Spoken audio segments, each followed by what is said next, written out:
તો આગળ સમાચારમાં વાત કરીએ તો સમાચાર સામે આવી રહ્યા છે મહત્વપૂર્ણ સમાચાર પ્રાપ્ત થયા છે જેમાં ભારત પાકિસ્તાન સરહદ નજીક શંકાસ્પદ વિસ્ફોટ થયો। શંકાસ્પદ drone high tension power line સાથે અથડાયું હતું।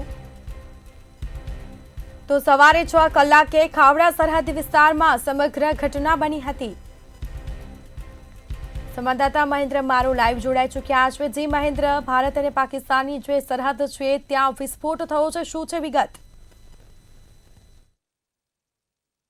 જી ચોક્કસ, જે રીતના વાત કરવામાં આવે તો ભારત અને પાકિસ્તાન વચ્ચે જે હાલ તણાવની સ્થિતિ છે તેને લઈને ક્યાંક ને ક્યાંક કહી શકાય કે જે ભારત અને પાકિસ્તાન સરહદ નજીક એક શંકાસ્પદ વિસ્ફોટ થયો હોવાનું સામે આવ્યું છે, જેમાં એક શંકાસ્પદ ડ્રોન છે તે હાઈ ટેન્શન પાવર લાઇન સાથે અથડાતા વિસ્ફોટ થયો હોવાનું સામે આવી રહ્યું છે। જેમાં આ ઘટના છે તે સરહદી વિસ્તાર છે તેમાં વહેલી સવારે બની હતી। તો સાથોસાથ આ બનાવને મામલે પોલીસ અને વાયુસેના છે તે આ મામલાની તપાસ કરી રહી છે અને સુરક્ષા એજન્સીઓ છે તે પણ સતર્ક જોવા મળી રહી છે।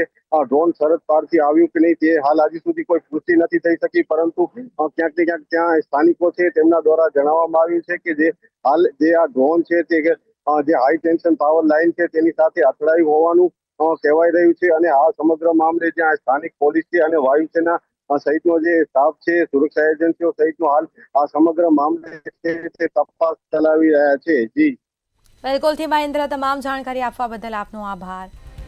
તો ઘટનાને પગલે તમામ સુરક્ષા એજન્સીઓ સતર્ક બની, જેમાં તપાસ કરવામાં આવશે। ડ્રોન ક્યાંથી આવ્યું છે તેને લઈને તપાસ થશે।